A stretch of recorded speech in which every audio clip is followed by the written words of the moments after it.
The story of ancient China does not begin with one emperor standing on a high platform and declaring unity as if unity is a switch that can be turned on in a single day. It begins much earlier, in a landscape of rivers, plains, mountains, and long travel routes where people live under many different rulers, many different courts, many different local laws, and where the idea of one China is not yet a solid reality, but a distant possibility, a possibility that becomes tempting only when division grows exhausting. If you close your eyes and imagine the map, you can see the Yellow River cutting through northern lands. You can feel how it carries both life and danger, because rivers bring water and fertile soil, but they also bring floods, and floods force communities to organize, to repair, to store grain, to build systems, and in many ways, the need for administration begins here, not in philosophy books, but in the simple question of how people survive unpredictable nature together. For a long time, Chinese history is shaped by dynastic cycles and regional power centers, and by the time we reach the later Zhou period, authority becomes weaker in the center and stronger in the regions, and when central power weakens, regional rulers begin acting more independently, like branches growing away from the trunk, and over generations, these branches become separate trees, separate states, each with its own court, its own armies, its own taxes, its own ambitions. This is the background of the Spring and Autumn period and then the Warring States period, eras where the word war does not mean a single conflict, it means a long condition, a normal atmosphere, the way weather can be normal, because year after year, alliances shift, borders change, battles happen, treaties are signed, betrayals follow, and each state tries to survive not only by fighting but by reforming itself. Because survival is not only about bravery, it is about efficiency.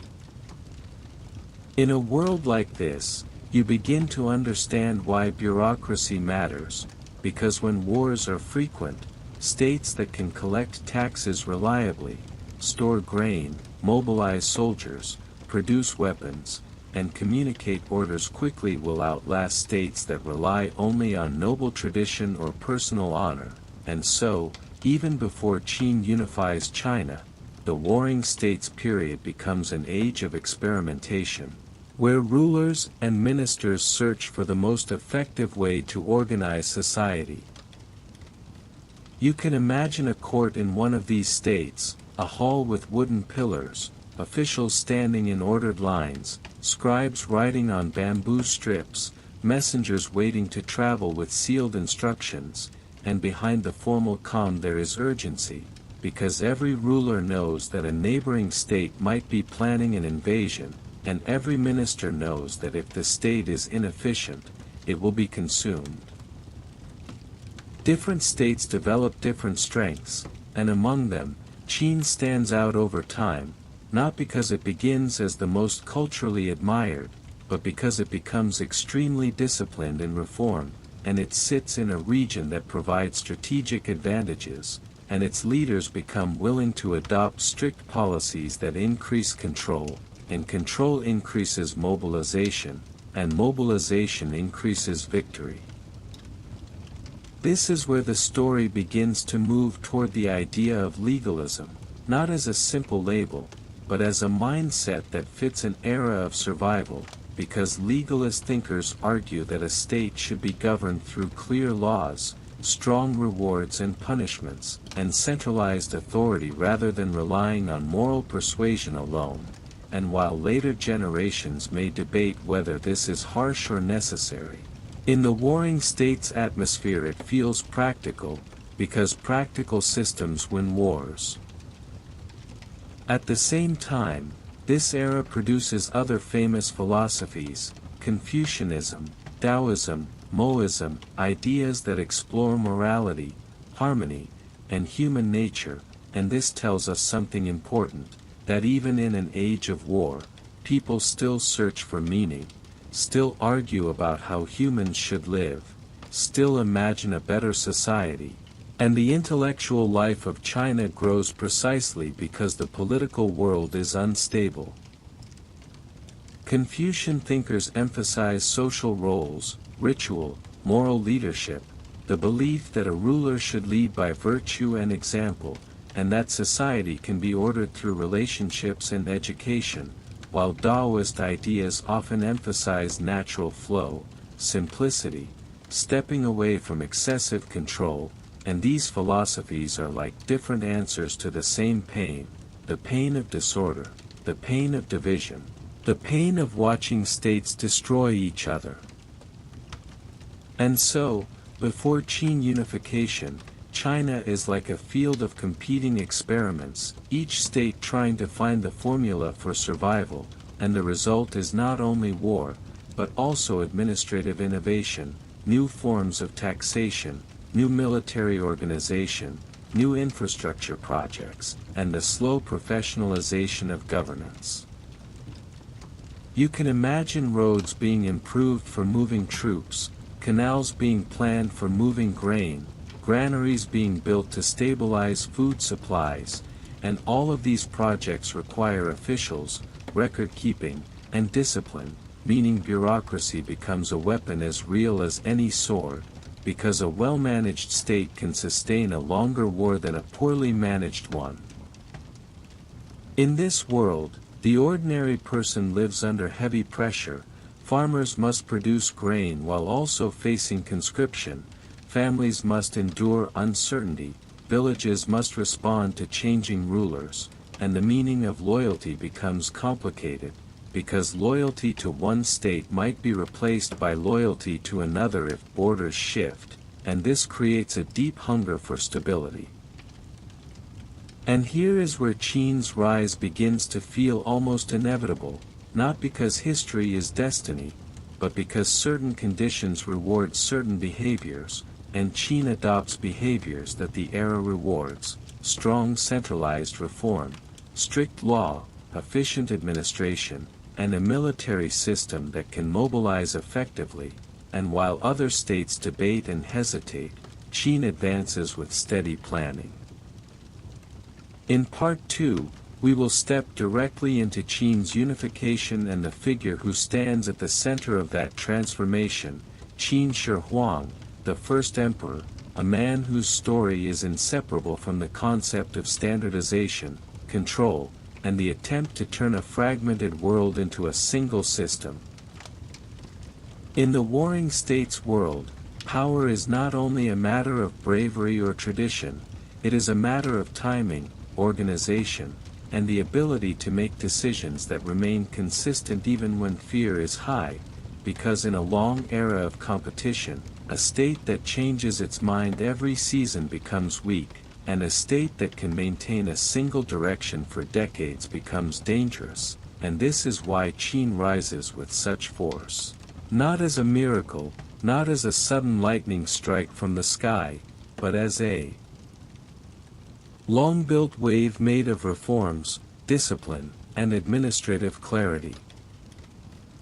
Qin does not become Qin because it is the most admired state in poetry, it becomes Qin because it behaves like a machine that is constantly improved, and it is improved by ministers, by officials, by harsh policies, by infrastructure, by careful record-keeping, and by a political culture that treats efficiency as survival. And so when we arrive at the figure known as Qin Shi Huang, the first emperor, we are not entering a story where one man simply decides to conquer the world alone, we are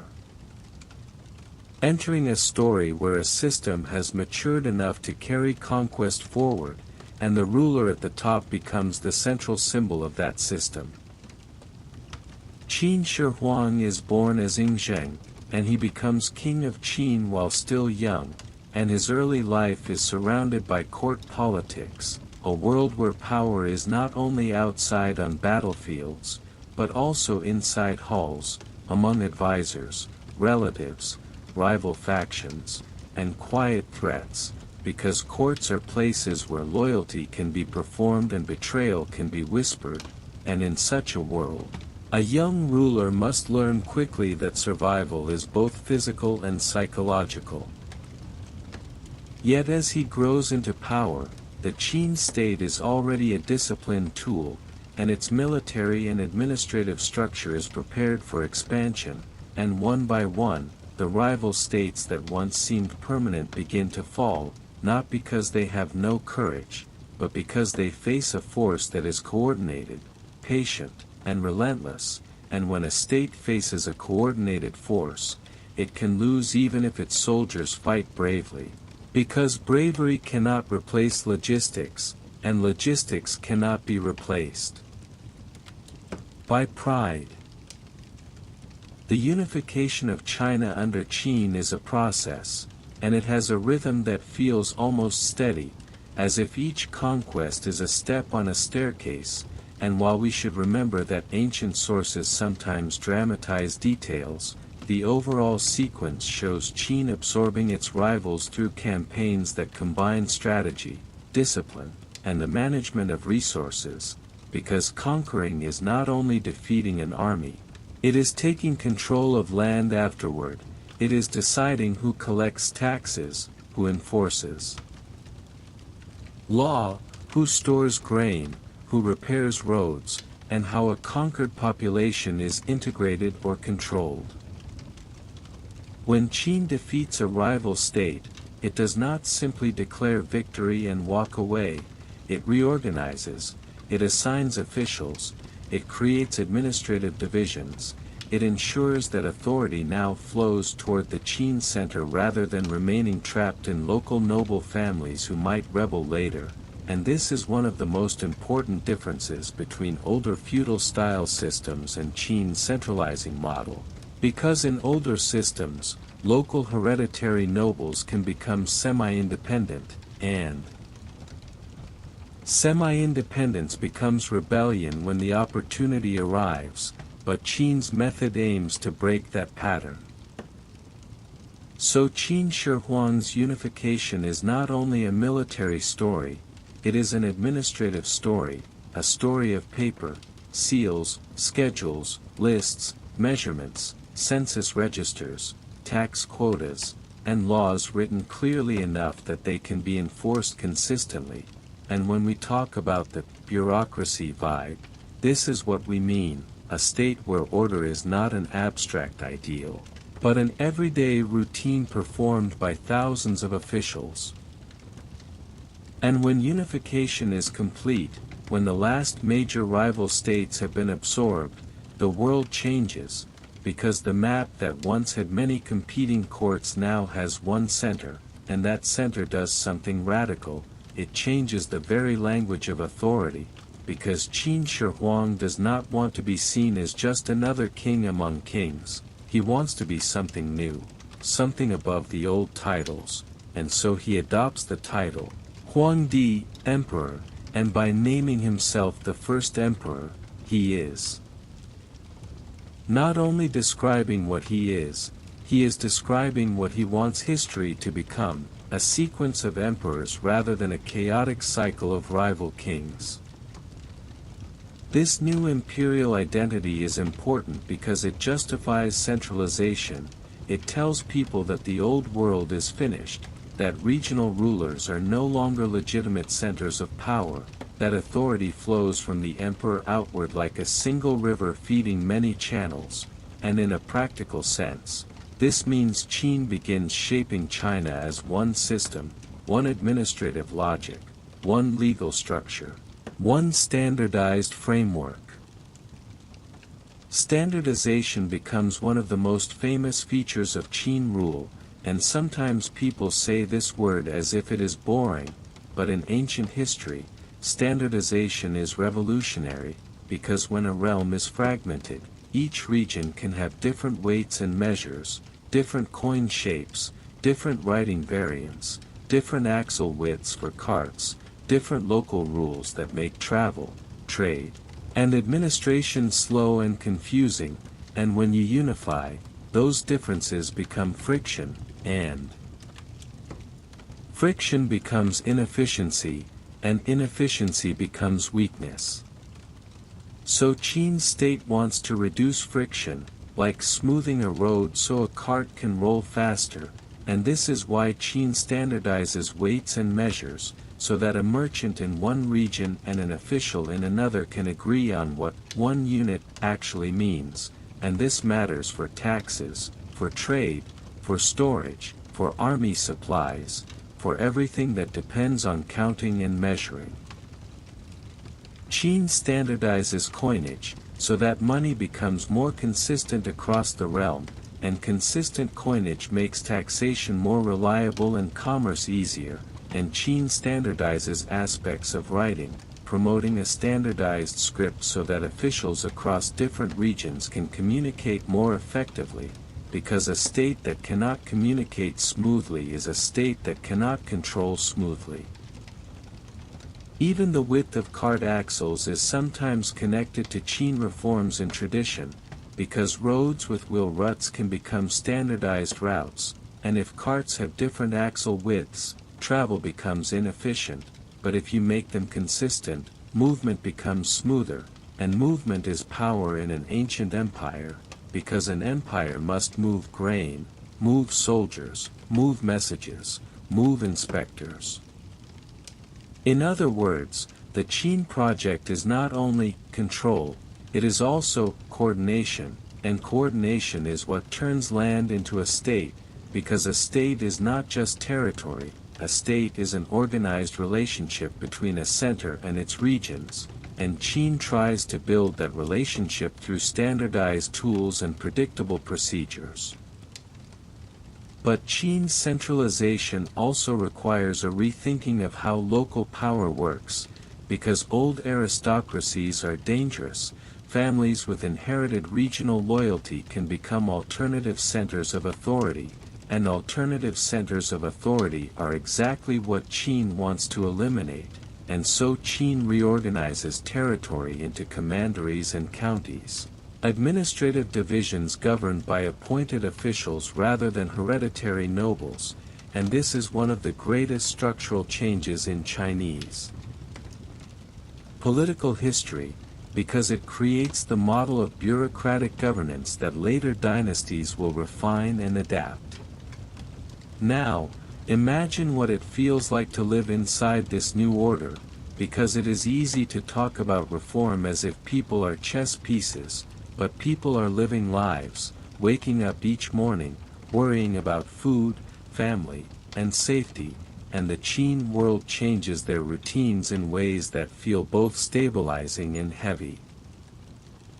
For some people, unification reduces the constant fear of neighboring states invading each year, because now there is one authority, one army, one set of borders controlled by a central power, and peace, even if strict, can be a relief after long chaos. But for other people, Qin's laws and demands can feel harsh, because a centralized empire needs resources, and those resources come from taxation, labor obligations, and the strict enforcement of rules.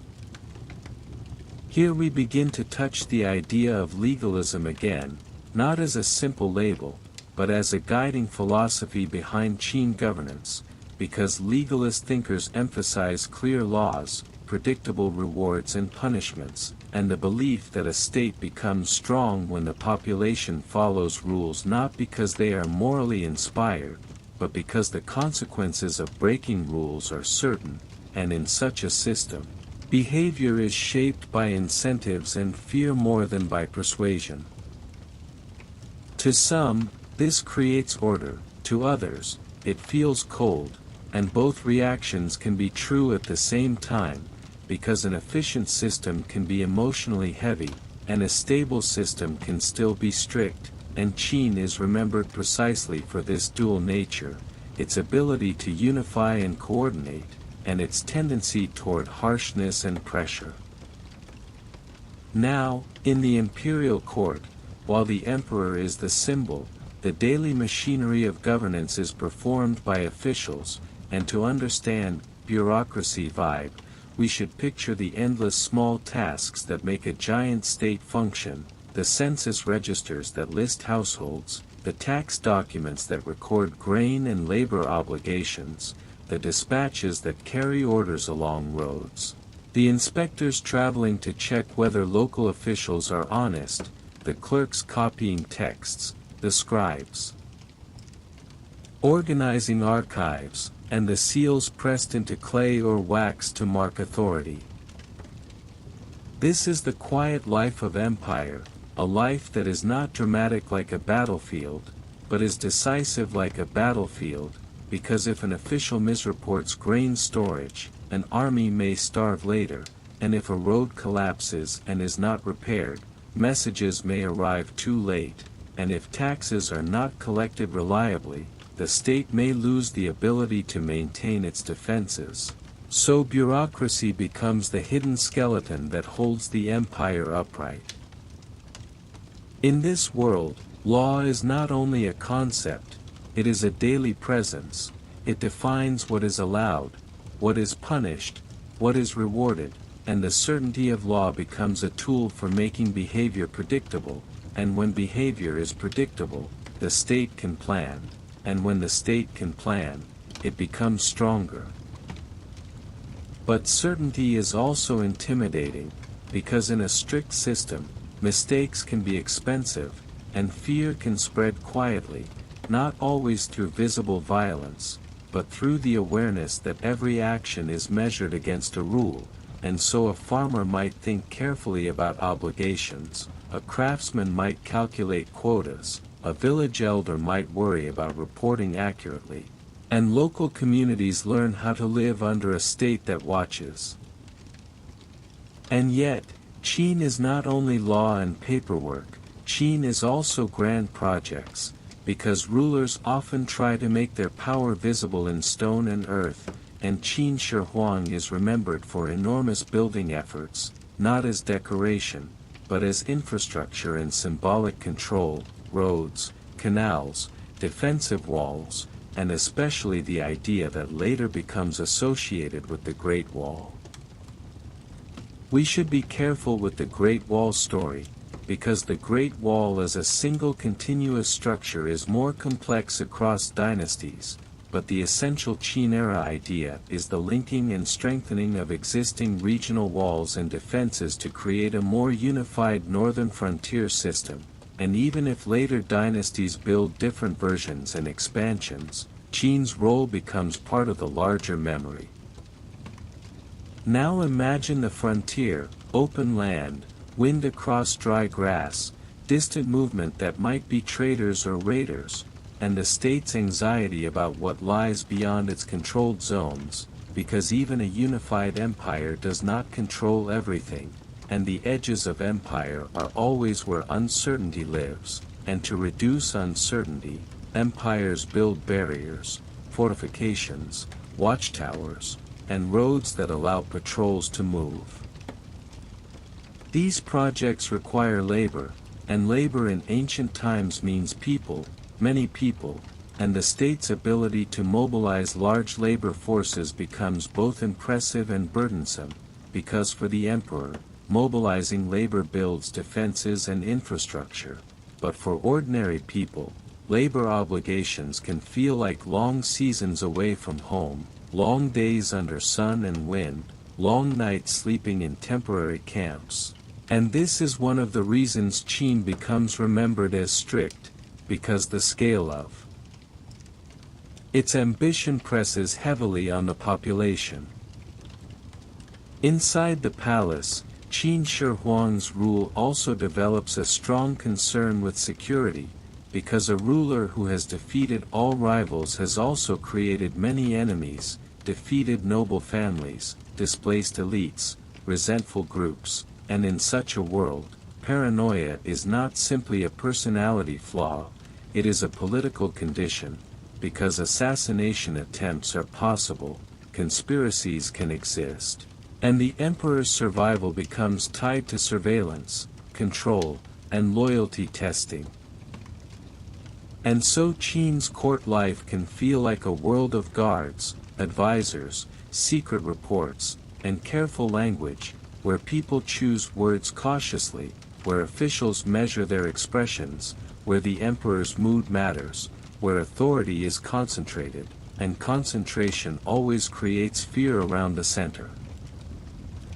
This atmosphere connects to another famous theme, the emperor's desire for permanence, because when someone unifies a realm after centuries of fragmentation, the fear is not only of being killed, it is also of the realm falling apart again, because unification is fragile at first, and it must be maintained, and to maintain it, the ruler must remain strong long enough for the new structure to become normal.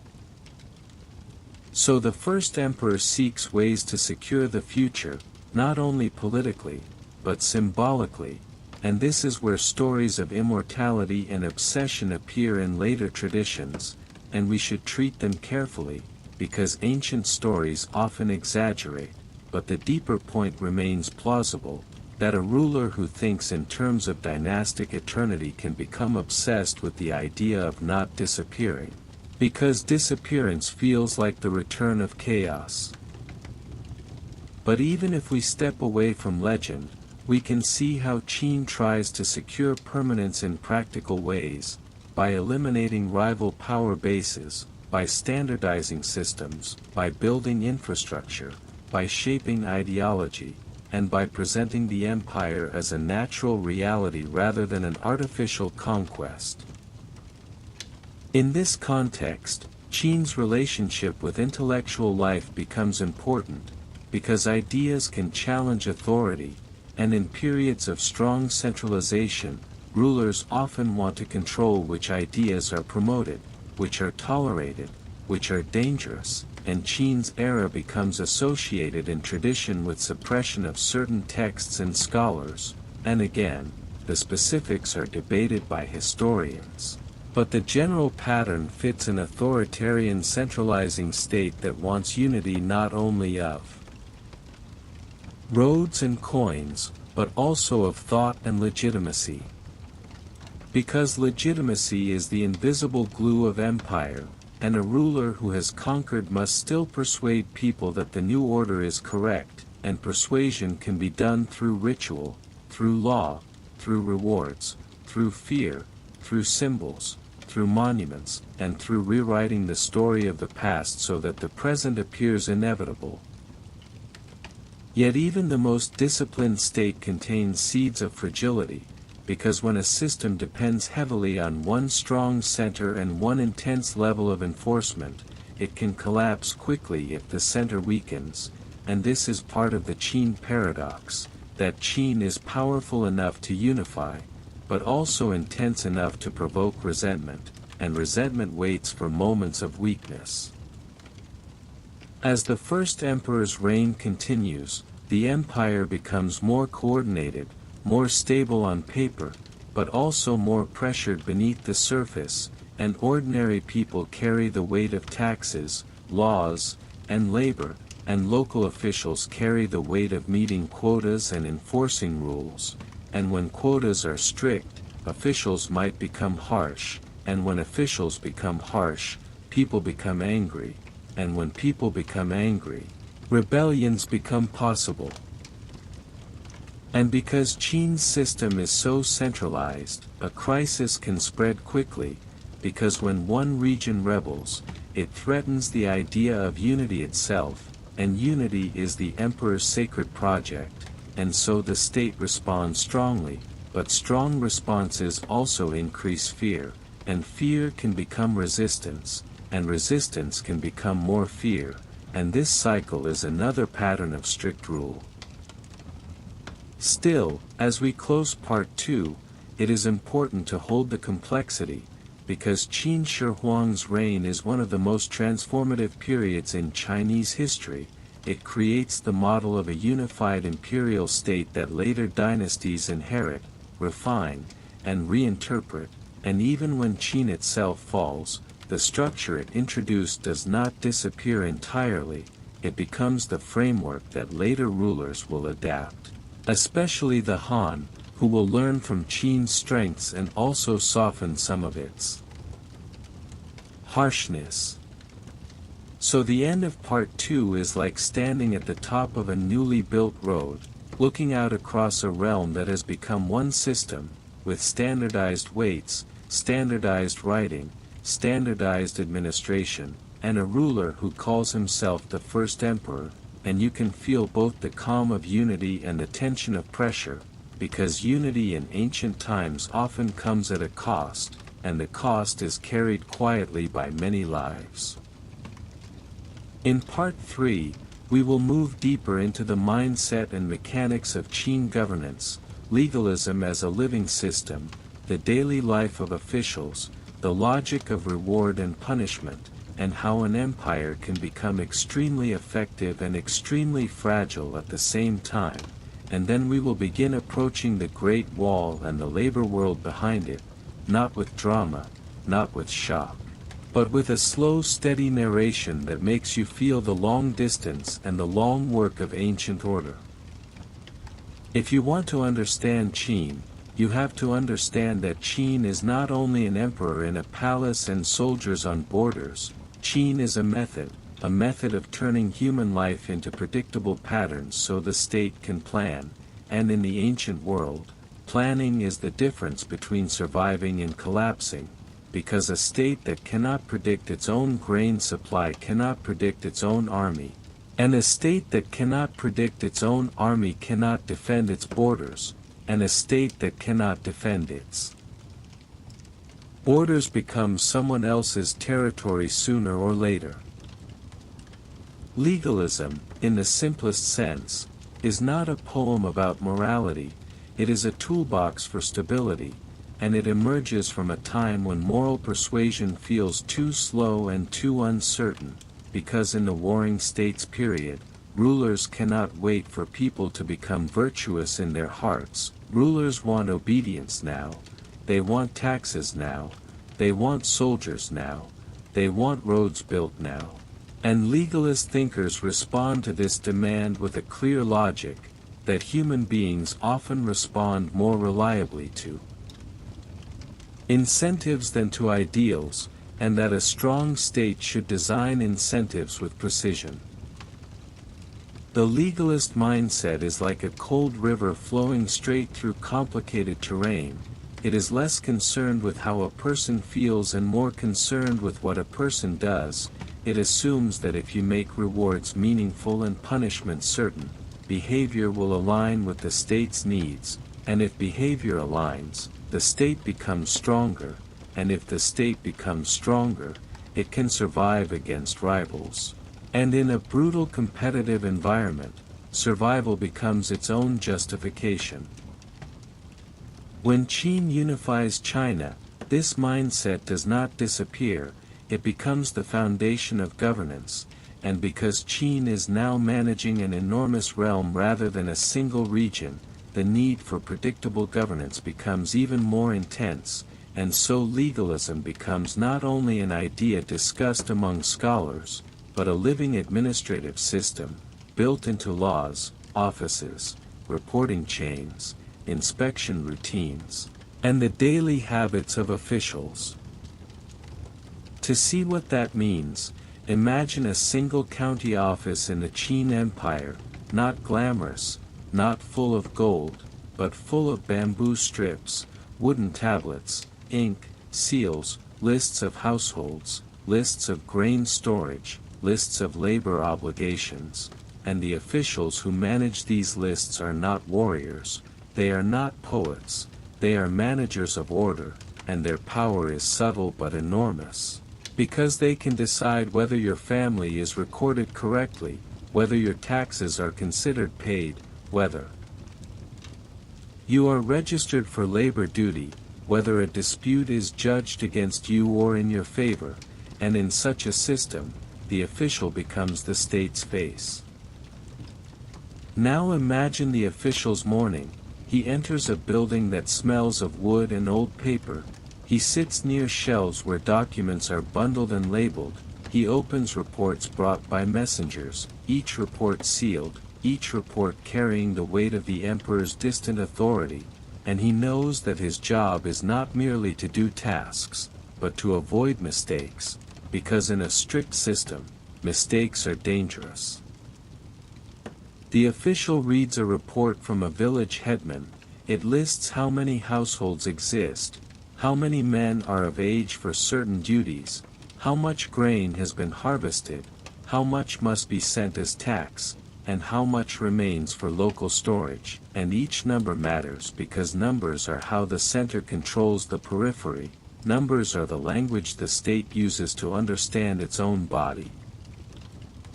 The official compares the report to earlier registers. He checks consistency. He checks whether the village's output seems plausible compared to previous seasons. He checks whether a sudden drop indicates poor harvest or hidden grain, and he might send inspectors, and the inspectors are another quiet tool, because inspections are how the center prevents local autonomy. Inspections are how fear is kept alive in the system. Not fear as drama, but fear as a constant awareness that someone could. Check your work. In a legalist bureaucracy, surveillance is not always personal, it is procedural, it is built into routines, because the point is not that the ruler personally watches everyone, the point is that the system creates the sense that deviation will be detected, and when people believe deviation will be detected, they behave more predictably. This predictability is a kind of calm, a calm that can feel stable, because when law is consistent, you know what the state expects, but it can also feel heavy, because the same consistency leaves less space for mercy, less space for negotiation, less space for personal circumstances, and when a system is designed for control, it often treats individuals as parts of a larger equation. In Qin, the official chain is structured, and each level reports upward, and each level can be held responsible for failures below it, and this is another central legalist idea, collective responsibility and accountability, because if an official knows he will be punished for the mistakes of his subordinates, he will monitor them carefully, and if a village headman knows he will be punished for hidden households or unpaid taxes, he will monitor villagers, and if villagers know their leaders will pressure them, they will comply, and thus control spreads downward like pressure in a deep sea. This kind of structure makes it difficult for rebellion to organize quietly, because groups can be held accountable for each other, and fear can isolate people, but it also creates tension, because when responsibility is collective, the behavior of one person can bring consequences to many, and this can create resentment inside communities, because neighbors begin to watch neighbors, and social trust can become thinner. Now, consider the concept of reward in this system, because legalism is not only punishment, it is also reward, and reward is essential, because a state cannot rely only on fear, it must also give incentives for people to cooperate, and in Qin, rewards can be connected to military service, to agricultural productivity, to the reporting of criminals, and to acts that strengthen state control. Military rewards are particularly important because Qin's expansion relies on armies, and armies require motivation, and the Qin system often ties promotion and status to measurable achievement, especially in war, which again reflects the legalist mindset of measurable outcomes rather than noble birth, because if a soldier knows he can gain rank through captured enemies or successful service, he has a concrete reason to fight, and if ranks are distributed through measurable outcomes, loyalty can be tied to performance rather than family tradition. Agriculture is also central because grain is the base of everything. Grain feeds the army, grain supports cities, grain becomes tax, and so the Qin state promotes farming and discourages activities it sees as less productive for survival, and this creates a worldview where the most valuable citizens are those who produce food and those who fight, because these are the functions that keep the state alive.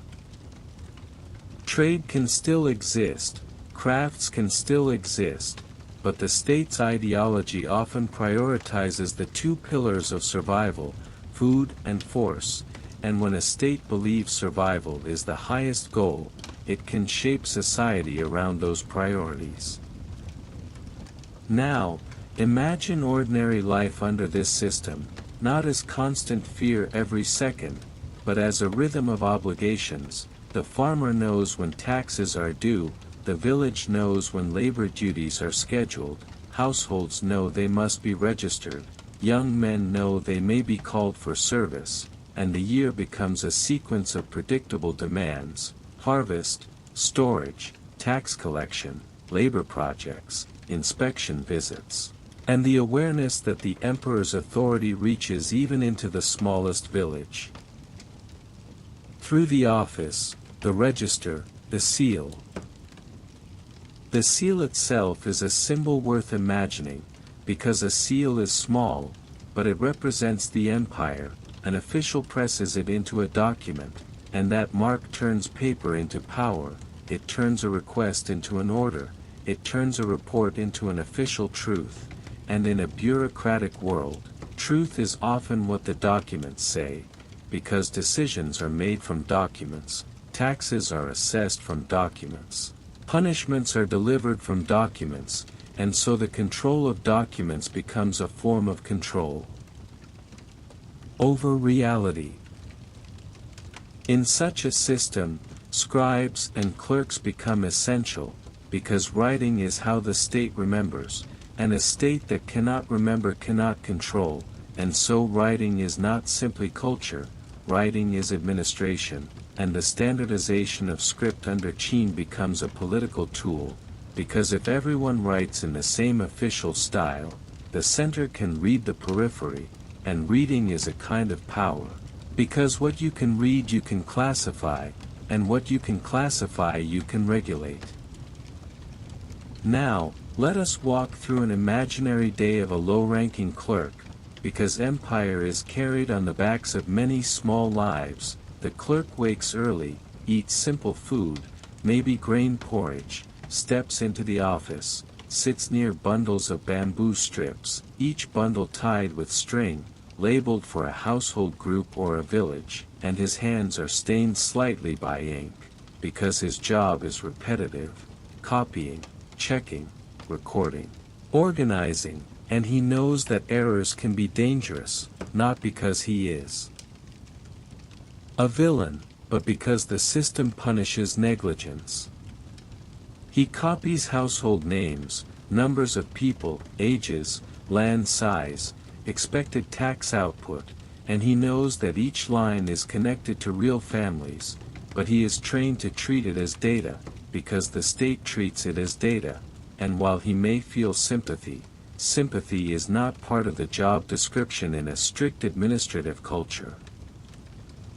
Sometimes he hears arguments outside, villagers disputing boundaries, complaining about quotas, asking for adjustments after bad weather, and the official above him listens, perhaps calm, perhaps irritated, because the official's own security depends on meeting quotas, and if quotas are missed, the official can be punished, so the official's natural instinct may be to enforce rather than to empathize. Because survival inside the system means compliance with the system.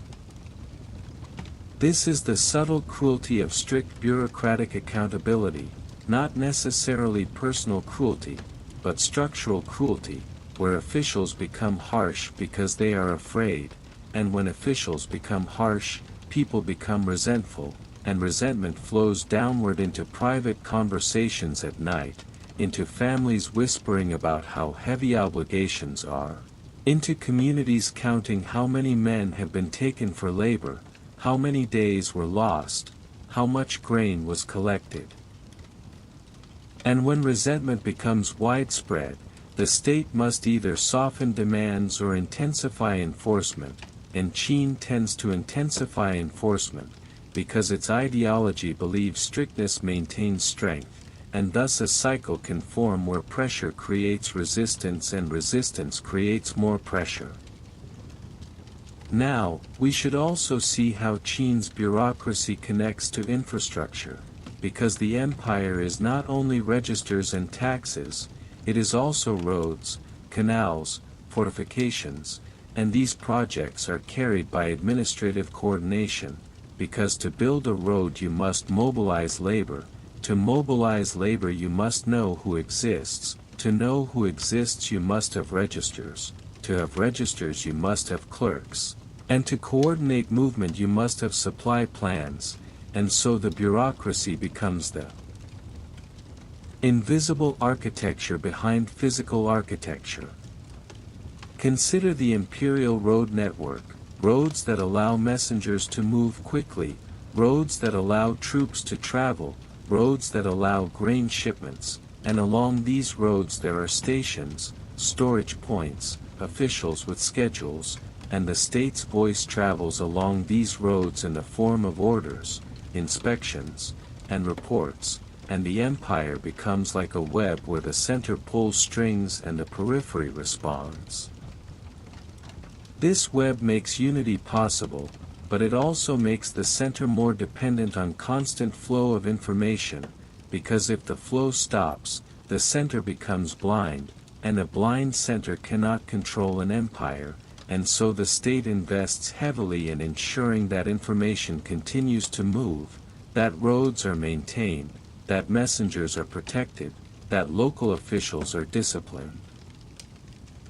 Now, inside the imperial ideology, the emperor is the apex of order, and the bureaucracy is the body of order, but the emperor also fears disorder, because disorder threatens legitimacy, and legitimacy is what transforms power into authority, and authority is what makes people obey even when soldiers are not standing directly beside them.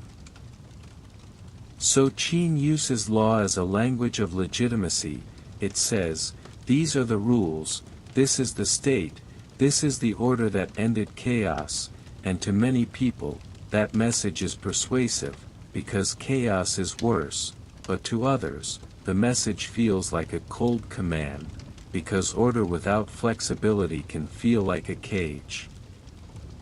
And here we can see why later dynasties, especially the Han, will look at Qin as both a teacher and a warning, because Qin shows how to build a unified state, but also shows how to push that state too hard, how to demand too much, how to create an empire that is efficient but brittle. Because brittleness is the hidden weakness of extreme strictness, when a system is too rigid, it breaks rather than bends, and the Qin system is highly centralized, meaning it depends on the center's authority staying strong, and if the center is shaken, the provinces can move quickly toward unrest. This brings us naturally toward the next part of the story, because after building such strong order, Qin faces the question of succession. What happens when the first emperor is gone? What happens when the center is no longer anchored by the same person? What happens when ambition and fear inside the court take advantage of transition? And how quickly can a strict system unravel when the hands controlling it change? But before we reach that unraveling, we should spend time with the feeling of Qin order, because it is like living inside a carefully measured room, walls clean and straight, routines consistent, time and obligation structured, and for some it feels safe, for others it feels suffocating, and both feelings are real, because the same structure that protects can also constrain.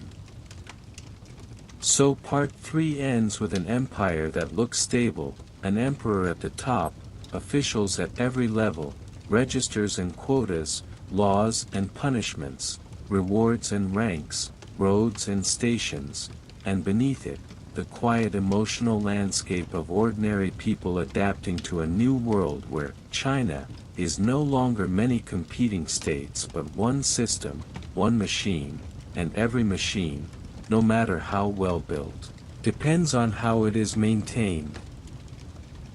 In part 4, we will move into one of the most atmospheric and iconic themes, the Great Wall vibe, the northern frontier, the watchtowers, the wind, the long labor schedules, the logistical planning, and the daily routine of building, guarding, transporting, repairing, and surviving on the edge of the empire, and we will do it in the same slow, calm tone, focusing on the feeling of distance and routine rather than sudden drama.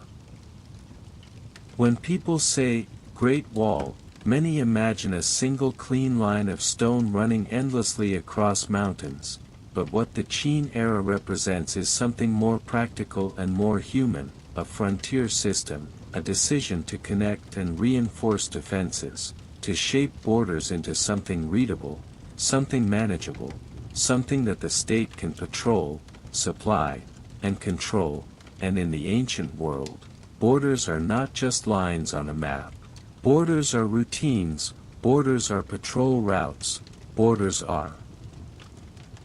watch schedules, borders are grain deliveries, borders are messages traveling through cold air, and borders are people doing repetitive work while the wind never truly stops moving. To feel the Great Wall vibe, we should begin not with a monument, but with distance, because the northern frontier feels far from the center, far from the palace, far from the crowded markets of the heartland, and in the mind of an imperial state, distance is always a problem, because distance creates delays, and delays create uncertainty, and uncertainty creates vulnerability, and when a state fears vulnerability, it builds systems to reduce it, roads to shorten time, fortifications to reduce surprise, watchtowers to extend vision, and administrative offices to keep everything recorded. So imagine the north in slow detail, open land and long horizons, dry grass bending under wind, ridges and hills where shadows move, rivers that are smaller and colder than the great central rivers, and beyond the controlled zones, the movement of groups that the empire cannot fully predict, riders, traders, raiders, migrants, communities with their own rhythms, and for a centralized empire, unpredictability at the border feels like a constant question: what is out there today, what will come tomorrow, and how do we know in time? The Qin response is not only military, it is administrative, because to build and maintain frontier defense you must coordinate labor, materials, schedules, and leadership, and that means the Great Wall project is not just stones and earth, it is paperwork and planning, it is lists of workers, lists of supplies, lists of transport carts, lists of grain rations, lists of guard units, lists of repair tasks. Because an empire does not maintain a border through heroic moments, it maintains a border through repetition. One of the most important things to understand is that in many parts of the Qin-era frontier defenses, construction involves packed earth, tamped layers, local materials, the kind of building that depends on labor and technique rather than polished stone, because stone is heavy and expensive to move, and the empire chooses methods that can be implemented across long distances using what is available. And the most valuable resource becomes people, coordinated people. This is where the labor system becomes central, because Qin can mobilize large numbers of workers through state obligations, and those obligations can include convicts, conscripted laborers, soldiers assigned to construction, and local populations required to provide work, and the details vary depending on region and project, but the general experience is similar: groups of people pulled away from home, moving northward, entering camps, learning routines, carrying baskets of earth, cutting timber where needed, digging foundations, repairing older walls, building new sections, strengthening passes, and doing it day after day under a sky that can feel endless. In a sleep-toned history, we do not need to treat this as sudden drama, because the real atmosphere is not a single shocking moment. The real atmosphere is monotony, fatigue, and the quiet rhythm of a large project, the sound of footsteps in dirt, the sound of tools striking earth, the sound of voices calling instructions, the sound of wind moving through dry grass, and behind it all, the knowledge that this work is not optional. It is the state's demand. Now picture the administrative side of this project, because every camp and every work group has structure. Someone must count workers, someone must distribute rations, someone must record attendance, someone must report progress, and these tasks are done by low-level officials and clerks, men sitting under simple shelters with bamboo slips, writing down numbers and names, sealing reports, sending them along the road to higher offices, and this is the empire's hidden life, the life that turns a massive human effort into something the center can control. A report might list how many workers arrived that month, how many were sick, how many were reassigned, how much earth was moved, how many carts broke, how much grain was used, how much grain remains, and whether additional supplies must be requested, and these numbers travel to regional commanderies, and then upward toward the center, becoming part of the emperor's knowledge of his own empire. But the emperor does not see the wind, and the emperor does not feel the cold mornings, and the emperor does not carry baskets of earth. The emperor sees the wall as a strategic concept, as a symbol of control, and the bureaucracy's job is to turn that concept into reality through organization, and organization is built from countless small procedures. In the camps, daily life is simple and repetitive. People wake before full daylight, because work is easier in cooler hours. They eat minimal food, grain-based meals, maybe salted vegetables when available. They gather into groups under overseers, and the day becomes a sequence of tasks: carry, pack, tamp, repair, haul, measure, and then at the end of the day, exhaustion makes conversation quiet. Because tired bodies do not argue loudly, they conserve energy. The frontier air can be dry, and the skin can crack slightly under wind, and dust can settle into clothing, and the rhythm of work becomes a kind of mental dullness, which is why we can call it boring history, in the literal sense, because it is not always exciting. It is long effort, long routine, long endurance, and endurance is often the real foundation of empires. Now let us shift our view from the labor camps to the watchtowers, because the Great Wall vibe is not only about building, it is also about watching, and watchtowers represent the empire's desire to extend its eyes into the distance, to see movement early enough to respond, to make surprise less likely. A watchtower is a small thing compared to an empire, but it is also enormous in meaning, because it takes the human eye and places it above the ground, giving it a larger horizon, and the horizon is the difference between calm and panic, because if you see movement early, you can send a message, and if you send a message, you can prepare, and preparation turns fear into routine. So imagine a guard at a tower. He wakes into cold air, he checks the horizon, he looks for dust trails, for unusual movement, for signals from nearby towers, because towers communicate, often through smoke by day, fire by night, and these signals are part of the frontier's nervous system, the empire's way of transmitting information faster than a messenger can run. The guard's life is also repetitive. He stands, he watches, he notes nothing for long hours, and this is a strange kind of labor, the labor of waiting, because waiting is not dramatic, waiting is quiet, but waiting is what prevents catastrophe, and so a guard learns patience, learns to read small signs, learns to recognize normal movement from unusual movement, and learns that most days are quiet. But the quiet days are the reason the empire survives.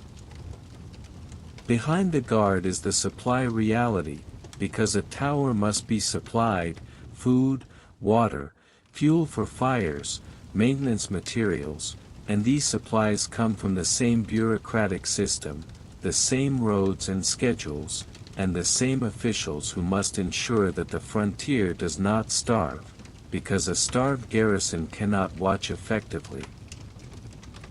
This supply chain is like a river that must keep flowing, grain from the interior to the frontier, carts traveling along roads, station points where animals rest and food is stored, clerks recording deliveries, commanders signing receipts, and the flow of documents mirrors the flow of grain, because for every sack delivered, there is a record, and for every record, there is accountability. And accountability is how the Qin state tries to prevent corruption and failure.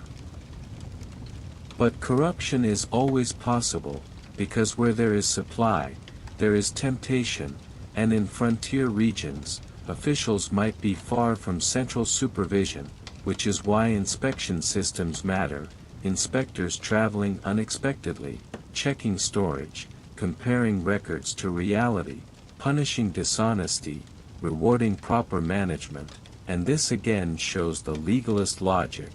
That behavior is shaped by predictable consequences. Now imagine the frontier commander, a man responsible for multiple towers and wall segments. He receives reports, he organizes patrols, he sends messages to higher authorities, he maintains discipline, and his position is heavy, because the frontier is a place where small mistakes can become large disasters, and a commander knows that if the border is breached, he will be blamed, and blame in a strict system can mean punishment. So the commander lives with constant alertness, even when the sky looks calm. The wall itself, in this era, is not always one continuous polished barrier. It can be networks of walls, fortifications, passes, linked structures, strengthened points, designed to channel movement and slow raids, and in practical terms, a wall does not stop every rider, but it changes the cost of movement, it forces raiders to choose routes, it gives defenders time, and time is the true weapon here. And because time is the weapon, communication becomes the heart of the system. Smoke signals, fire signals, messenger routes, prearranged codes, and the administrative discipline to respond quickly, to mobilize patrols, to move troops, to close gates, and all of this requires training, not only in fighting, but in procedure. This is the frontier's quiet genius, that it transforms war into routine, it transforms danger into a schedule, it transforms fear into a system, and systems are what centralized states love.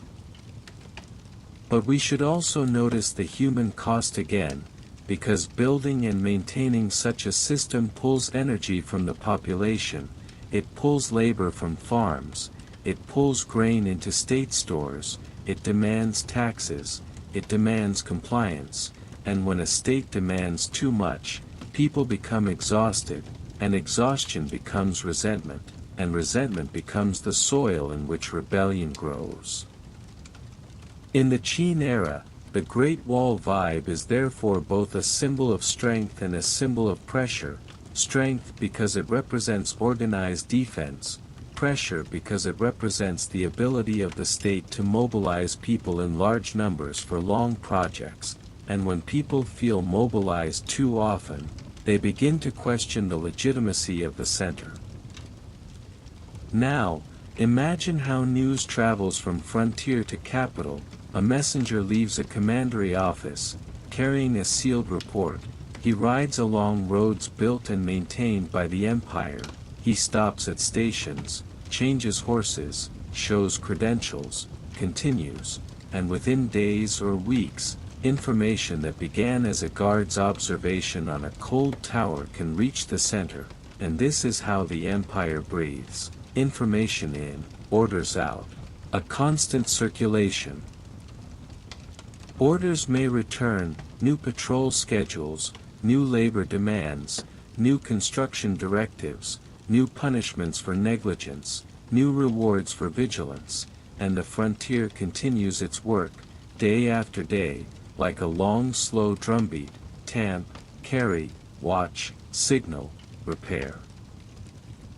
And in this atmosphere, the wall becomes less like a single object and more like an ecosystem, a landscape of work and oversight, where the state's presence is felt through procedures, and where the feeling of Qin order is most physical, because the wall is literally the state's will pressed into earth.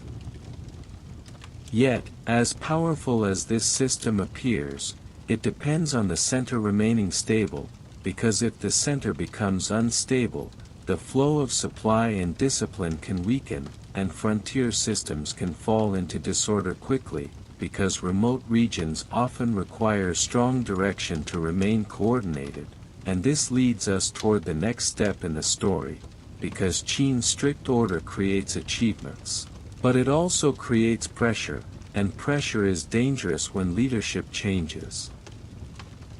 In Part 5, we will step inside the first emperor's court again, not as a place of colorful myth, but as a place of paperwork and fear: ministers, reports, inspections, secret accusations, succession planning, and the quiet tension of a regime that must preserve unity after the man who created it is gone. And we will see how the very strictness that built Qin's empire can also make its collapse faster when the top becomes unstable.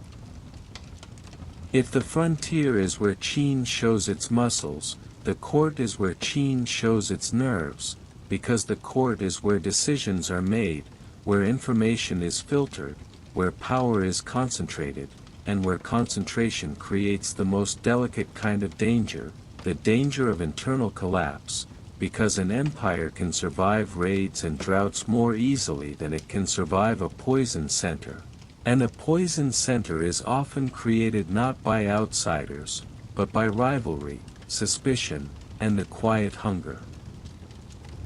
of ambitious people waiting for a moment of weakness. The Qin court, in its daily reality, is not only a grand hall filled with dramatic speeches, it is also a workplace, a place where the emperor's authority is turned into specific actions: taxes, labor quotas, appointments, punishments, inspections, frontier directives, standardization policies, and the endless stream of small administrative decisions that keep the empire functioning. And this means the court is full of documents, full of seals, full of schedules, full of reports, and full of people whose status depends on how close they stand to the emperor's ear.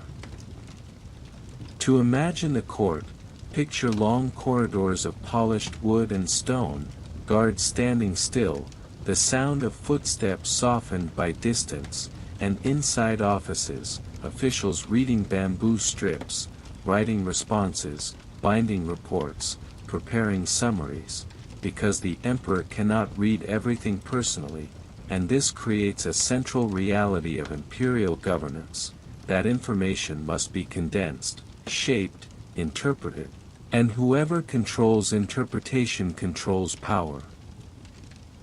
A report arrives from a commandery about grain shortfalls. The report includes numbers, but numbers alone are never the full story, because numbers can be manipulated, and behind the numbers there may be bad weather, corruption, hidden grain, or local resistance, and the minister who presents this report to the emperor can frame it as a sign of incompetence, or as a sign of unavoidable hardship, or as a sign that a rival minister's appointed officials are failing, and thus the report becomes a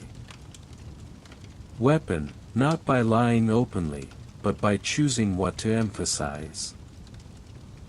Another report arrives about a border incident, small raiding movement, a tower fire signal, a patrol response, and again, the report can be framed as, "The system is working," or as, "The commander is negligent," and when the system is strict, framing matters, because strict systems punish failures, and if you can convince the emperor that a rival's network is failing, you can push the emperor to punish them, and punishment creates vacancies, and vacancies create opportunities. This is why courts in highly centralized states often become places of quiet fear, because fear is not always the emperor shouting. Fear is the awareness that one accusation can reshape your life. Fear is the knowledge that today you are trusted and tomorrow you might be suspected, and in such atmospheres, loyalty becomes performance, and performance becomes survival. The Qin Emperor, Qin Shi Huang, is not simply a ceremonial figure, he is an active symbol of unity, and unity depends on his authority, and because he has conquered all rival states, he also lives with the knowledge that he has created many enemies, and even if those enemies are defeated, resentment does not vanish, it hides, it waits, it becomes rumor, it becomes conspiracy. And rulers who build empires often become obsessed with preventing the return of chaos. So the court also functions as a security apparatus, not only guards and weapons, but information security, the monitoring of officials, the tracking of contacts, the reading of communications, the use of inspectors, and the practice of rewarding informants, because legalist systems often encourage reporting of wrongdoing, and in a court, wrongdoing can include not only crime, but political disloyalty. This can create an atmosphere where people watch each other, where a casual conversation can be interpreted later as a sign of dissent, where a private complaint can become a public accusation, and the result is a court that is outwardly calm, because everyone controls their expression, but inwardly tense, because everyone senses danger. Now, to feel the bureaucracy vibe at the highest level, imagine the Emperor's Day not as a series of glamorous ceremonies, but as a sequence of briefings, summaries, appointments, and decisions, because even an emperor has a schedule, and an empire demands daily work. A morning briefing may include reports on grain, taxation, and labor mobilization, because these are the empire's lifeblood, then reports on frontier security, because borders are always uncertain, then legal cases or disciplinary issues, because the Qin system is built on law and enforcement, then appointments, because officials must be replaced, promoted, rotated, and punished, and each appointment is political, because the official network is how the emperor extends power into the provinces. When an official is appointed to a commandery, he carries authority like a portable piece of the emperor, he carries seals, he carries laws, he carries the right to punish and reward, and in a system where loyalty matters, the emperor must choose officials carefully, but careful choice is difficult, because information is imperfect, and the emperor depends on the court to advise him, and the court's advice is never neutral. In a legalist empire, officials are often evaluated by performance, by quotas, by measurable outcomes, and this can make governance efficient, but it can also create perverse incentives, because if an official is judged only by numbers, he may become harsh to meet numbers, and harshness can create resentment, and resentment can create instability, but instability may be hidden temporarily through force, and the center might not notice until it is too late. This is why emperors often send inspectors, traveling officials whose job is to check whether local administration matches reports, and these inspectors can be feared even by high-ranking officials, because they arrive with authority to investigate, and their reports can bring punishment. Now, the Qin court is also the place where ideology is managed, because unification is not only a practical matter, it is a story, and the story must be controlled, because stories shape legitimacy, and legitimacy shapes obedience. Qin has standardized systems and has eliminated the old feudal order, and to protect this transformation, it must prevent nostalgia for the old world from turning into political rebellion, and one way to do that is to discourage rival narratives, narratives that say the old ways were better, that noble families should rule again, that regional identities should return. This is part of why the Qin era becomes associated with controlling texts and scholarship, because texts carry memory, and memory carries alternative legitimacy, and even if later dynasties and historians argue over details, the pattern is understandable. A new strict regime wants to stabilize its story, and stabilizing a story can involve suppressing competing stories. But the emperor's deepest political problem remains something more basic and more dangerous than philosophy: succession, because a centralized empire that depends heavily on one person is vulnerable when that person dies.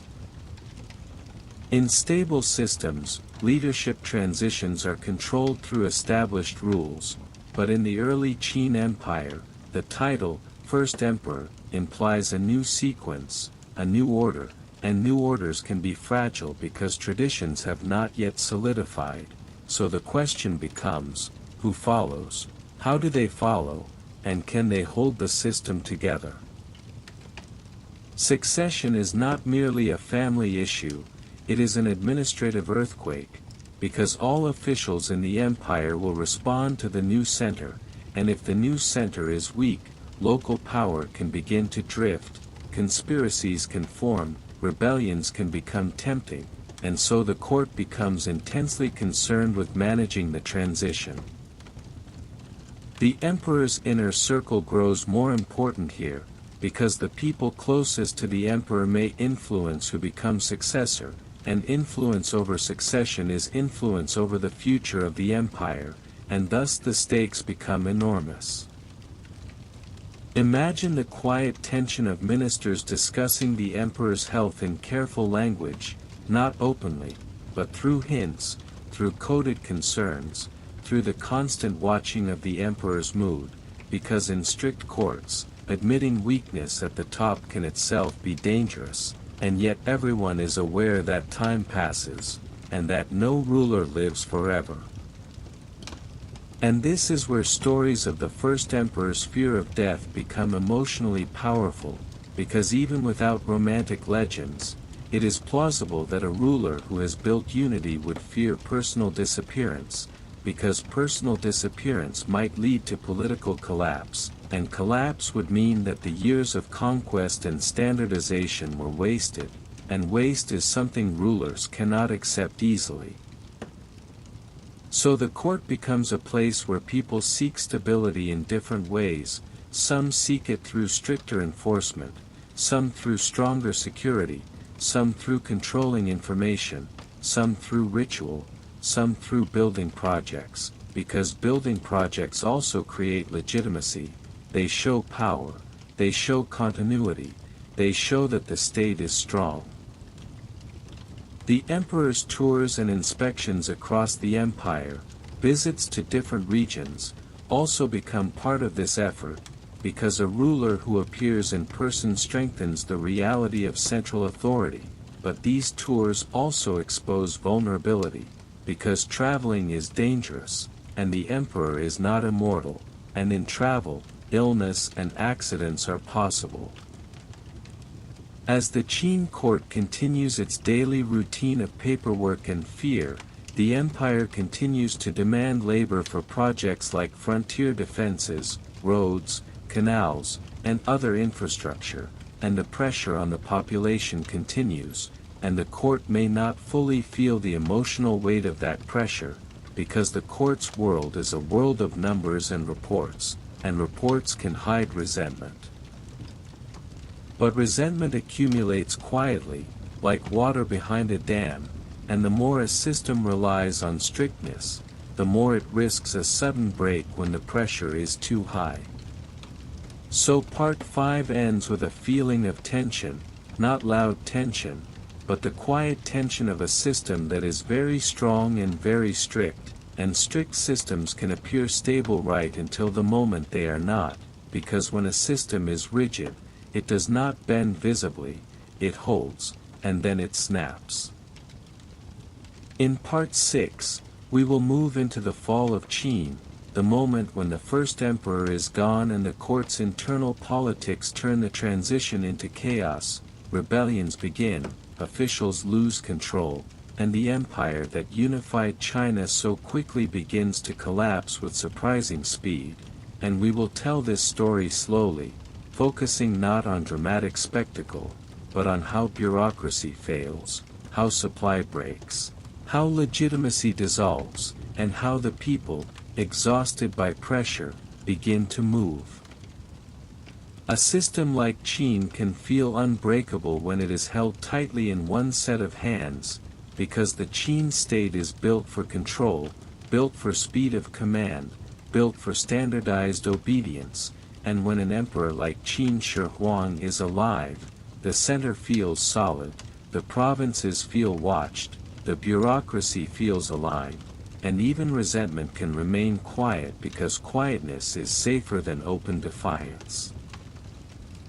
But rigidity has a particular weakness, because rigid things do not absorb shocks well, they resist shocks until the moment they fail, and the greatest shock for any centralized empire is succession, because succession is the moment when the center changes shape, and while the provinces continue to exist, and while the offices remain, and while the documents still sit on shelves, the emotional logic of obedience can change quickly if people believe the new center is weaker. Qin Shi Huang dies far from the calm security of a stable tradition, because the empire he built is still new, and new empires are often anxious, and anxious rulers travel, inspect, supervise, check, reinforce, and the stories of the first emperor's final journey remind us of that anxiety, because even if we do not trust every detail of later narratives, we can sense the deeper truth, that the center feared becoming blind, and when the center fears blindness, it moves. And then, when the first emperor is gone, the court becomes the main battlefield, not with spears, but with documents, seals, and decisions about who will hold the title and therefore hold the empire. Succession in a rigid centralized state is not only about bloodline, it is about control of the administrative apparatus, because whoever becomes emperor will sit at the apex of the reporting chain, and the reporting chain is the empire's spine, so the immediate question becomes, who controls the messages, who controls the seals, who controls what the provinces are told, and who controls what the provinces are allowed to know. In such moments, court officials who are already powerful become even more powerful, because they are close to the throne physically, and physical closeness in a palace is political closeness, and political closeness can become control over reality, because if you control what the new ruler sees, you control what the new ruler believes. This is why transition periods often involve manipulation, forged or adjusted instructions, carefully staged announcements, and the quiet removal of rivals, because if an official can shape succession, that official can shape the future of his own safety and influence, and in a legalist culture where punishment can be severe, the fear of losing power can be more intense than the love of power itself.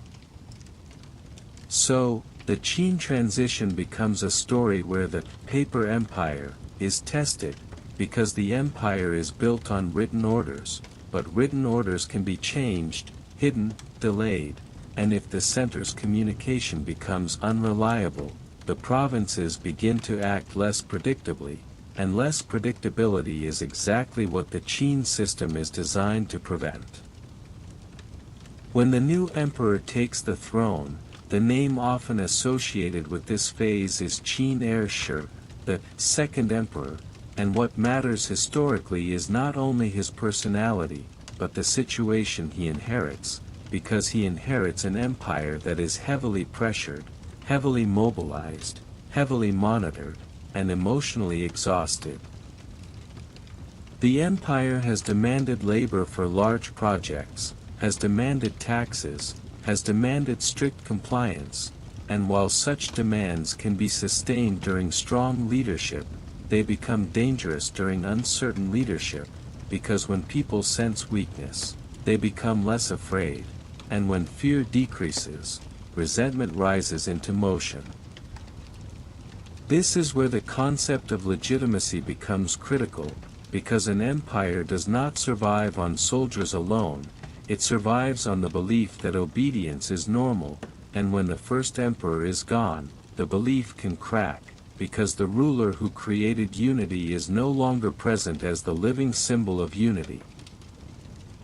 At the local level, officials still sit in offices, still read registers, still collect taxes, still schedule labor, but now they face new challenges, because they must enforce demands on people who are increasingly unwilling, and when enforcement requires force, force requires resources, and resources are stretched, and stretched resources create opportunities for defiance. Now imagine a small county office receiving orders to provide more laborers for a construction project. The clerk reads the order. The county headman knows he must comply to avoid punishment from above, but he also knows the villages are exhausted, he knows the harvest was not ideal, he knows families are angry, he knows young men are missing or tired, and he understands that forcing more people may cause flight or rebellion, and he is caught between the empire's demand and the population's endurance limit.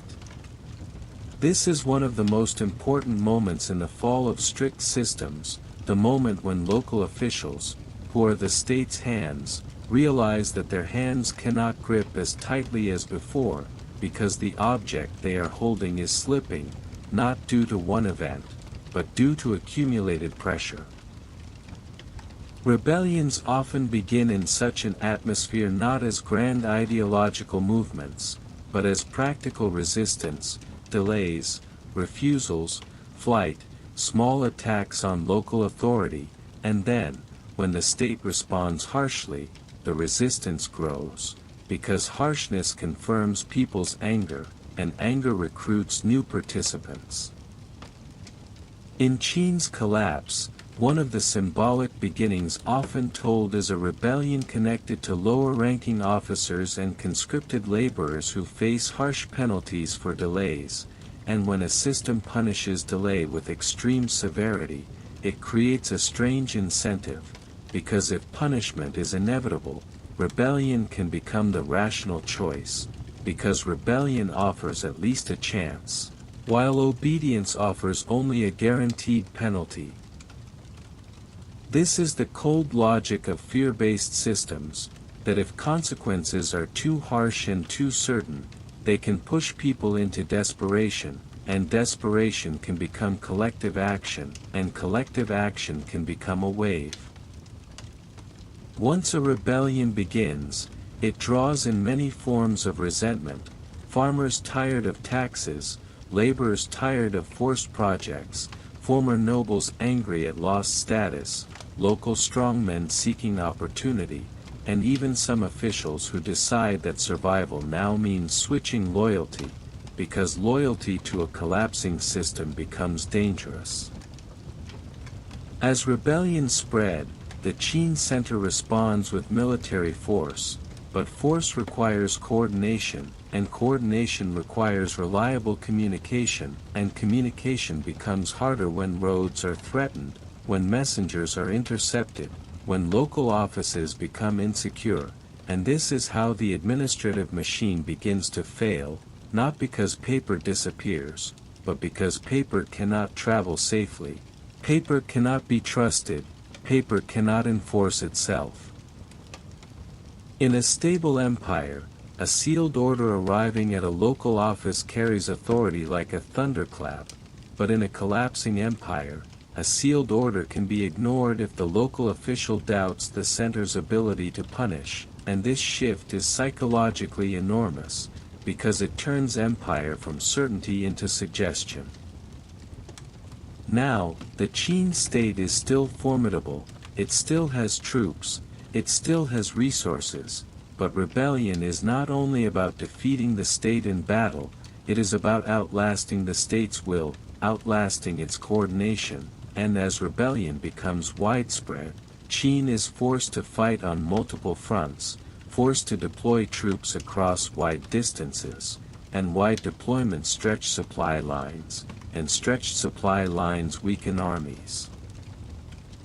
Supply is the true hidden battlefield here. Grain must reach soldiers, horses must be fed, equipment must be moved, and if local regions are rebellious or unstable, supply becomes uncertain, and uncertain supply turns an army into a tired crowd, and tired crowds lose discipline, and discipline is one of Qin's core strengths, so the loss of discipline is the loss of the Qin advantage.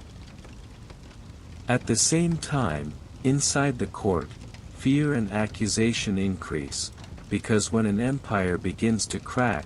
court politics often become more vicious, not less, because people seek scapegoats, seek enemies, seek someone to blame, and blame becomes a tool of survival, and in a legalist culture, blame can be lethal, because punishment can be severe.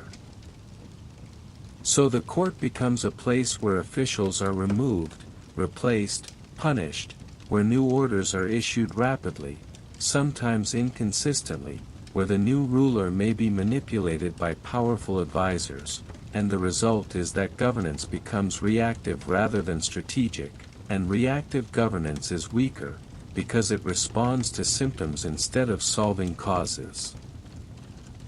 Meanwhile, rebel leaders begin to gain legitimacy of their own, because when the state loses legitimacy, alternative authority emerges, and people are often willing to follow whoever seems capable of providing stability, or at least whoever seems capable of defeating the hated demands of the old system.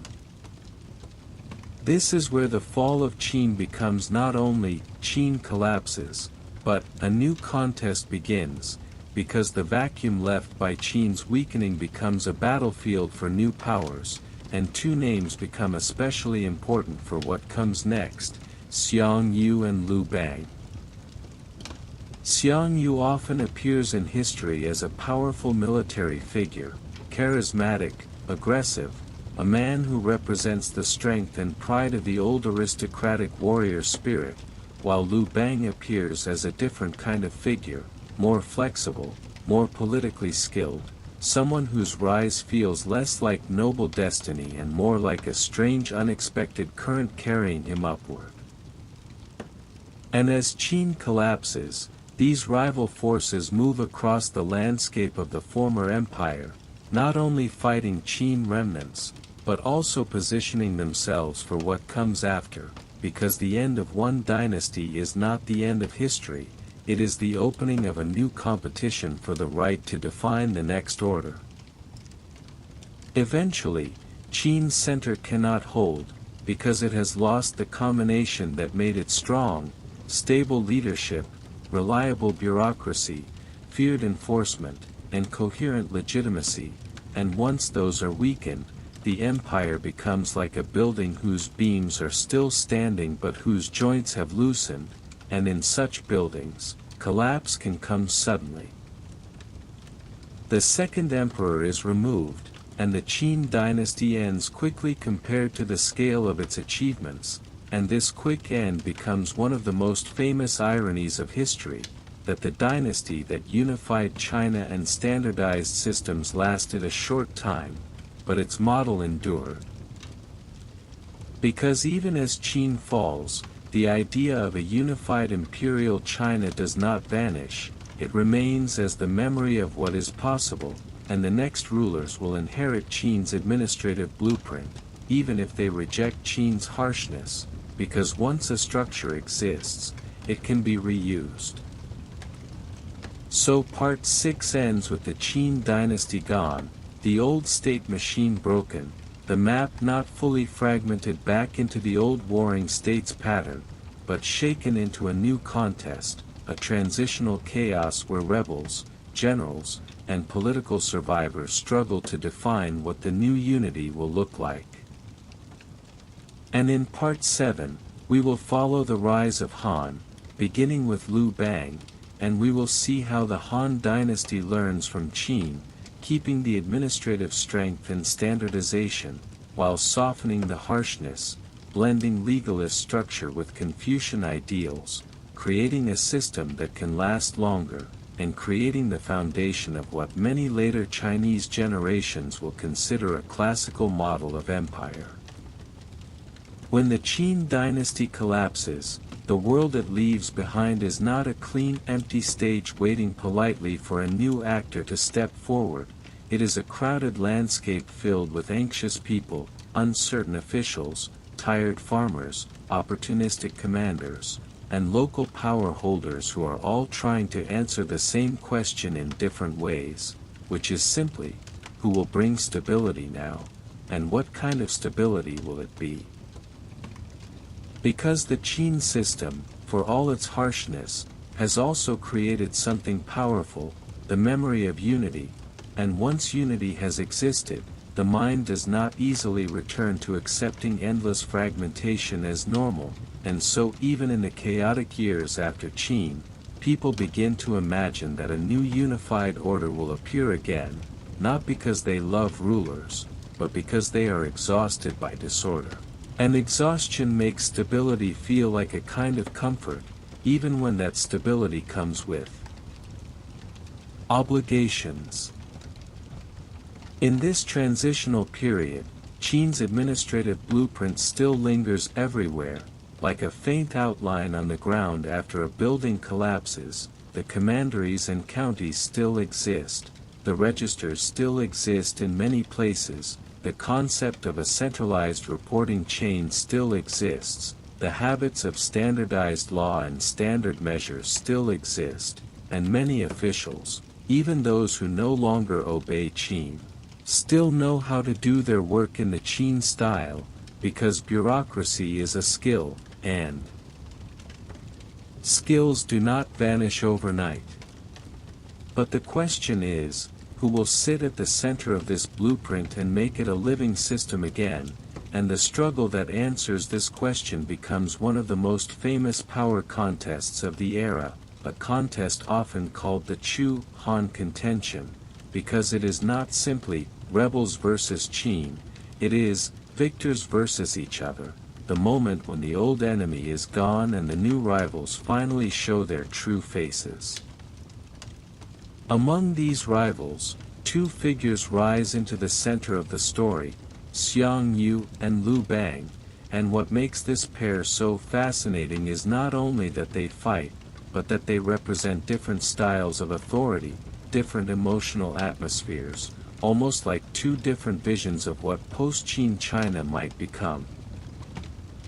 Xiang Yu is often remembered as a powerful military force, charismatic, dramatic, and intensely associated with personal strength and battlefield command, the kind of leader who can inspire fear and admiration at the same time, and in many stories, he carries the aura of a hero from an older world, a world where personal glory and warrior prestige matter deeply, and where leadership feels like a flame. Liu Bang, in contrast, is remembered as less aristocratic and less obviously heroic in the beginning, someone whose rise feels less like a noble destiny and more like a strange combination of luck, practicality, social intelligence, and the ability to make the right alliances at the right time. And this matters because after the Qin collapse, China does not only need a warrior, it needs a builder, someone who can make a system function again, someone who can turn chaos into routine. To understand why Liu Bang succeeds, we must slow down and look at the problem of governance itself, because defeating enemies is one step, but ruling territory is another step, and ruling territory requires administration, taxes, laws, and local stability, and people who are good at war are not always good at administration, because war is urgent and emotional, while administration is repetitive and patient. The years after Qin are full of shifting loyalties, and this is not only because people are disloyal by nature, but because survival becomes uncertain, and in uncertain environments, loyalty often becomes conditional, because people attach themselves to whichever leader seems most likely to win or most likely to protect them locally, and this creates a moving tide of alliances, where today's friend might become tomorrow's rival without any dramatic moral transformation, simply because the political landscape changes. In such a landscape, a leader must do more than fight well. A leader must persuade people that his rule will be stable, predictable, and tolerable, and this is where Liu Bang's style becomes important, because he is often portrayed as someone who can talk to people, who can accept talented advisors, who can reward loyalty in practical ways, who can appear less threatening to local elites than a purely brutal commander might appear. And while Xiang Yu's dominance in early stages can look overwhelming, there is an important historical pattern here, that domination based only on fear often creates hidden resistance, and resistance grows quietly until it becomes serious, while leadership that offers a future can collect loyalty in a slower, deeper way. Now, we should imagine the ordinary person's life in this post-Qin transition, because a dynasty change is not only a palace event, it is a village event, it is a tax event, it is a harvest event, it is a "who is in charge this month" event, and for farmers, the most basic desire is often simple: to keep land, to keep families safe, to pay taxes that do not destroy survival, and to avoid being dragged into endless fighting. Qin's harshness has left a memory of pressure, and many people are tired of strict quotas, strict punishments, long labor obligations, and so they might be willing to accept a new ruler if that ruler promises a softer touch, not necessarily a perfect freedom, but a reduction in fear, a reduction in extreme demand, a return to life that feels breathable. This is the emotional soil in which the Han dynasty will grow, because Han's enduring achievement is not only that it takes power, but that it adjusts Qin's methods into something more sustainable, keeping the skeleton of centralized administration while softening the constant sharpness of enforcement, and in doing so, it creates an empire that can last far longer. But before the Han becomes stable, there is the long contest, and the contest itself shapes the future, because during civil war periods, leaders learn what works, they learn which officials are reliable, which regions are strategic, which supply routes matter, and which policies create loyalty rather than rebellion. In the Chu-Han contention, Liu Bang gradually gathers strength, sometimes losing battles, sometimes retreating, sometimes relying on advisors and generals who become crucial, and this is another subtle point, that successful founders often rely on teams, not only on their own personal brilliance, because founding a dynasty is too large a task for one person, it requires administrators, strategists, and people who understand logistics. Liu Bang's eventual victory is not only the defeat of Xiang Yu, it is the defeat of an older style of authority that cannot easily transform into stable governance across a wide territory, because Xiang Yu's power, while formidable, struggles to translate into a system that can hold the whole realm in quiet routine, and quiet routine is what people ultimately crave after chaos. When Liu Bang becomes emperor, known to history as Emperor Gaozu of Han, the problem in front of him is enormous, because he inherits a realm that has recently been unified under Qin, then fractured under rebellion and civil war, and the population is tired, the economy is strained, local power networks have shifted, and there is a deep question about how to rebuild trust between center and local society. So the early Han period begins like a long careful breath, not a sudden leap into perfection, because the new regime must make decisions about how strict to be, how much to keep from Qin, and how much to change, and the key is balance, because if Han throws away Qin's administrative structure completely, the realm could fragment, but if Han keeps Qin's harshness fully, the realm could rebel again.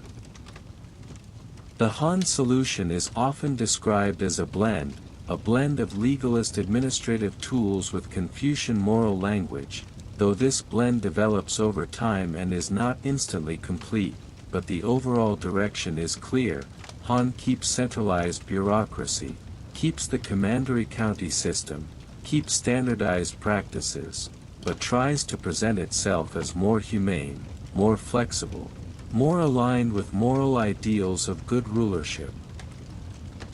In practical terms, this can mean reducing certain harsh punishments, lowering burdens where possible, stabilizing taxation, reducing forced labor intensity compared to the most extreme Qin demands, and focusing on recovery, because recovery is what makes a dynasty durable. A durable dynasty is one that allows society to rebuild its normal rhythms.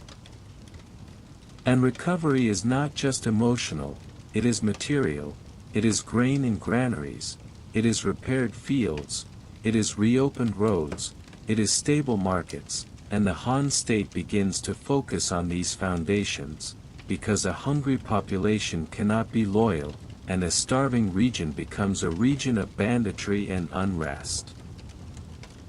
The early Han rulers also face another dilemma, the management of regional power, because during the collapse, many commanders and local leaders have gained influence, and a new emperor cannot simply erase them without risk, but also cannot allow them unlimited autonomy, because autonomy becomes future rebellion.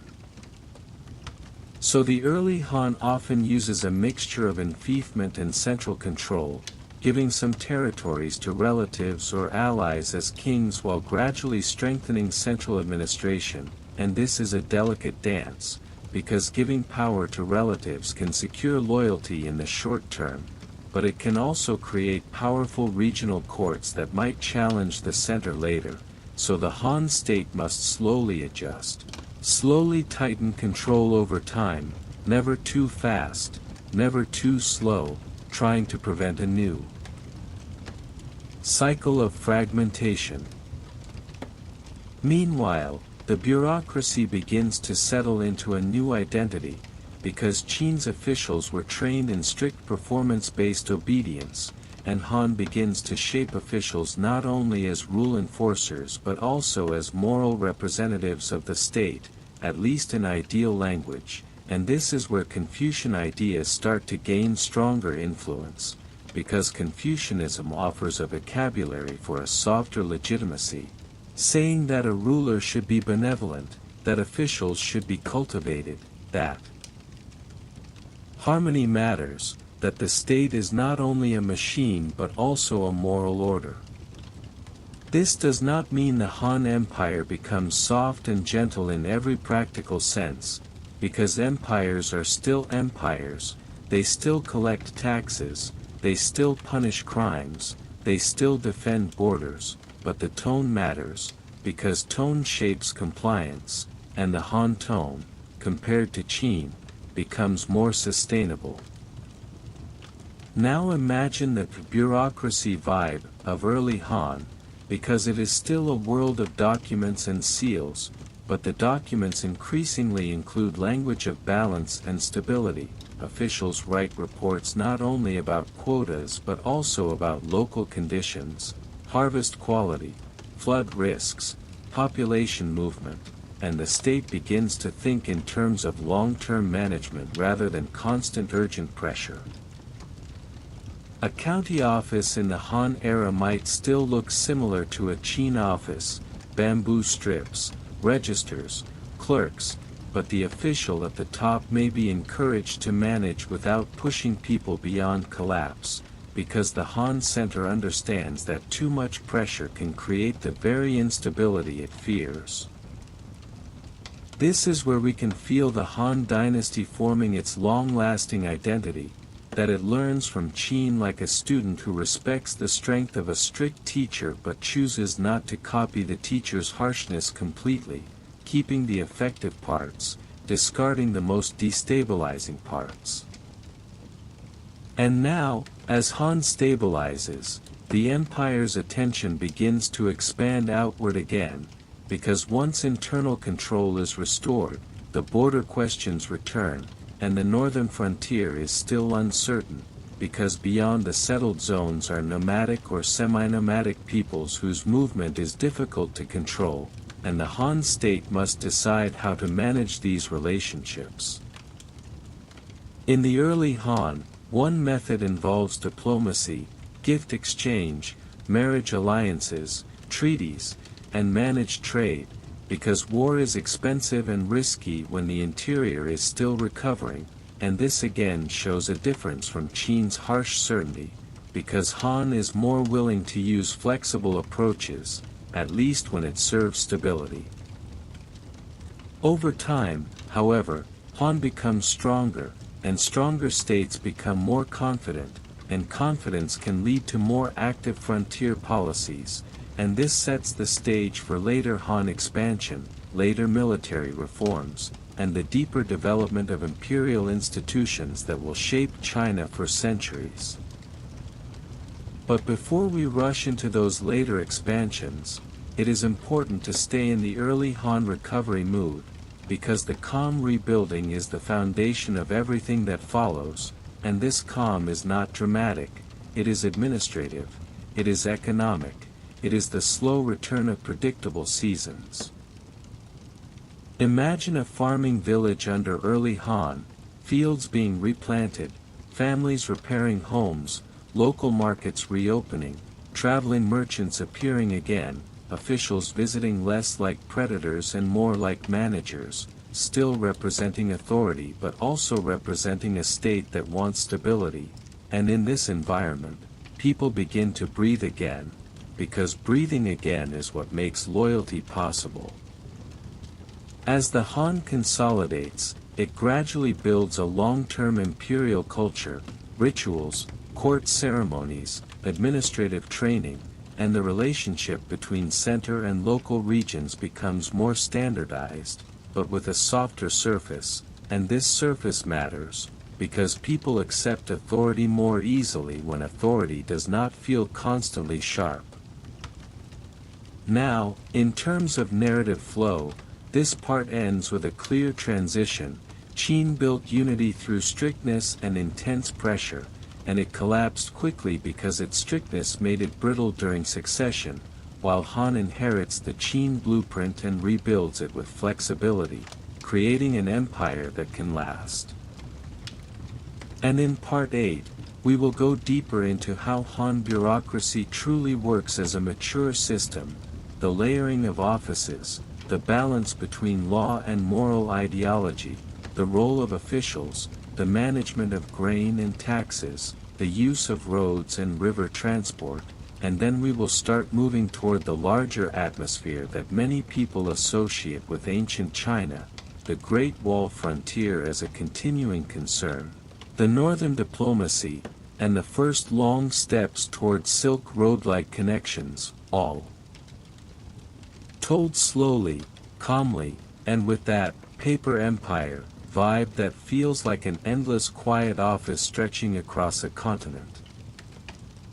When the Han dynasty begins to stabilize, it does not feel like a dramatic trumpet announcing a new era with perfect clarity, it feels more like a long patient repair, like a household that has survived a storm and now quietly replaces broken boards, patches holes in the roof, and restores routines one by one, because after Qin's collapse and the chaotic contest that follows, the first victory of Han is not conquest. It is normalcy, the return of predictable seasons, predictable administration. Predictable obligations that people can endure without feeling like they are being crushed. And in this return to normalcy, the Han state gradually proves something important, that a centralized empire can exist without pushing every day with the sharp edge of fear, that an empire can keep its administrative skeleton while softening the constant pressure, and this is why later generations often remember Han as a kind of classical model, not because it is perfect, but because it is sustainable. To understand this sustainability, we should linger in the everyday workings of Han administration, because this is where the empire becomes real, not in the emperor's title alone, but in the way a county office functions on a quiet afternoon, in the way a tax schedule is planned, in the way grain is stored for bad years, in the way the state thinks about time. Because the most powerful empires are those that learn how to manage time through routine. In a Han County office, the tools of governance look familiar: registers, seals, clerks, bamboo strips, lists of households, lists of land plots, but the tone of governance shifts. The official is still evaluated, still accountable, but there is more space for gradual management, more space for listening to local conditions, because the Han court understands something that Qin learned too late. That overpressure creates rebellion, and rebellion destroys revenue and order, meaning rebellion is not only a moral failure, it is a practical disaster for the state itself. So Han governance begins to emphasize recovery and stability, and this appears in practical choices: the balancing of tax demands, the protection of agriculture, the maintenance of granaries, because granaries are like the empire's lungs, storing grain in good years so that in bad years the population can survive without collapsing into desperation. Granaries are not poetic monuments, they are silent buildings filled with the smell of dry grain, wooden beams, guarded doors, and records, always records, because grain must be counted, inspected, rotated, protected from theft, and protected from spoilage, and the official responsible for a granary is responsible for something that can decide whether a region remains calm or becomes desperate.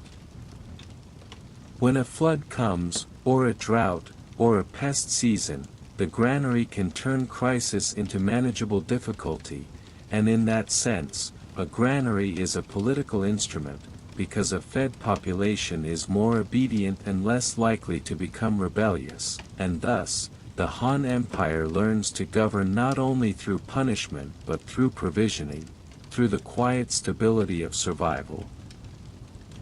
Taxes in Han are still real, still demanded, and people still feel the weight of obligation, but the empire's long-term interest becomes clearer: keep the population productive, because productivity creates revenue, and revenue funds soldiers, roads, officials, and all the systems that hold the empire together. This is where the Han bureaucracy begins to feel like a living organism, because information flows in, reports about harvests, reports about population changes, reports about local disputes, and the center responds with adjustments, with orders, with appointments, and the entire system becomes a loop of feedback, not perfect feedback, never perfect, but more responsive than a purely rigid machine.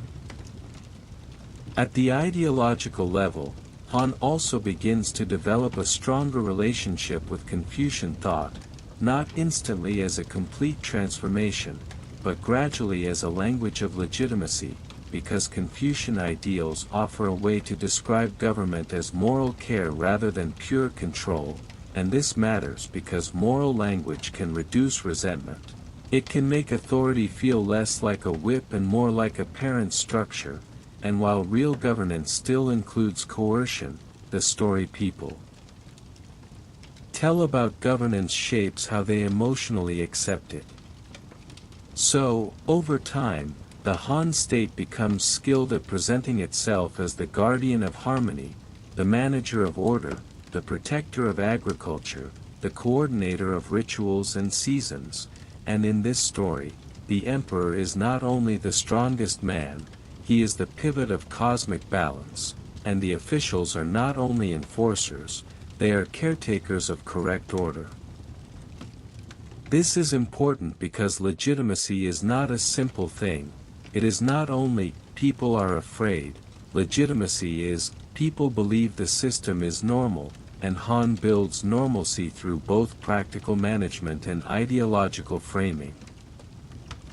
But no empire can rest entirely on internal routines, because borders remain uncertain, and the northern frontier continues to carry tension, and even though Qin built and reinforced defenses, the frontier is never permanently solved, because beyond the settled agricultural zones, the steppe world has its own logic, movement, seasonal migration, confederations rising and shifting, and for a sedentary empire, the steppe can feel like an ocean without walls, an ocean of horse movement, and the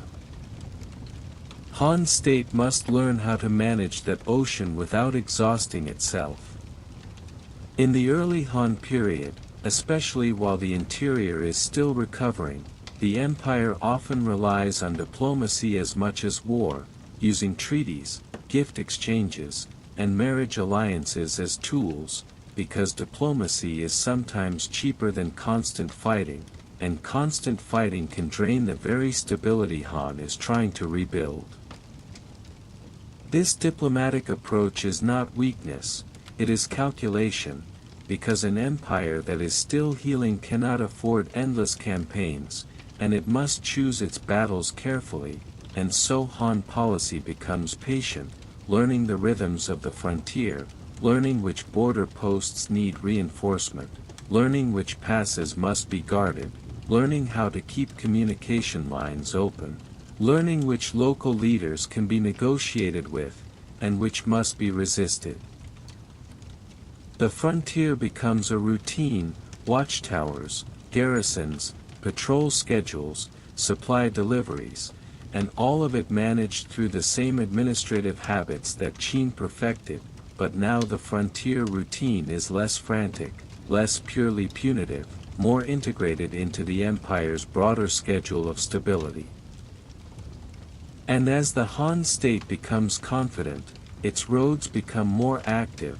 because stability creates movement, and movement creates trade, and trade creates wealth, and wealth creates new possibilities.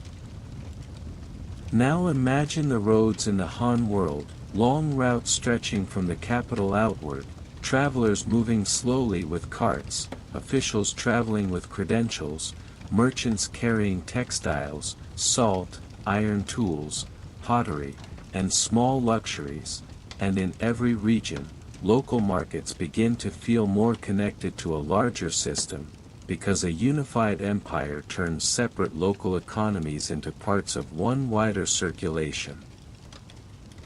Along these roads there are checkpoints and stations, places where messengers rest, where supplies can be stored, where official travel can be supported, and these stations become the quiet bones of imperial connectivity, because without them, distances are too exhausting, but with them, the empire can move information faster, which means the empire can react faster, and reaction speed is a kind of power.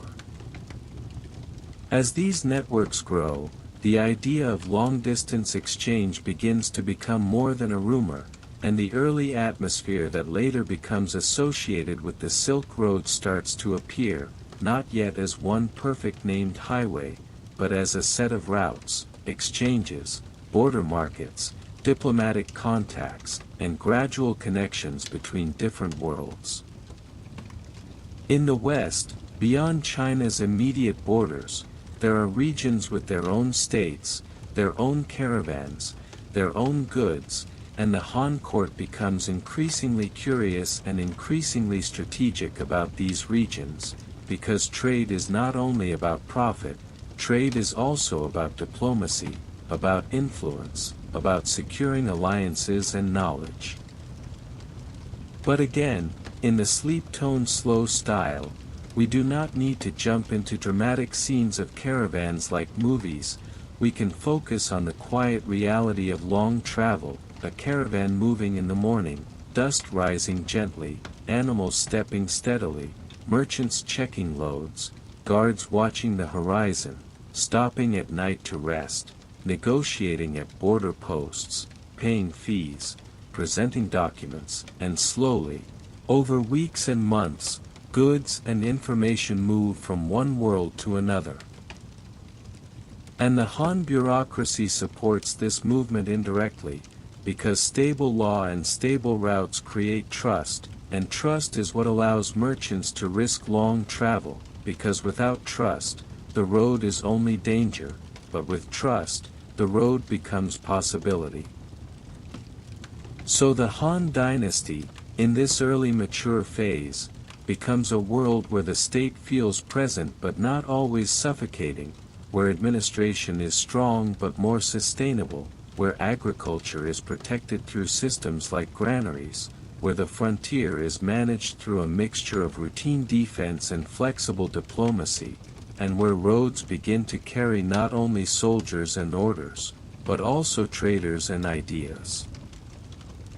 In this way, ancient China and the Qin Han story becomes a tale of how a harsh unification creates a blueprint, and how a softer dynasty learns to use that blueprint without breaking society, because Qin shows the raw power of strict centralization, and Han shows the long art of making centralization livable.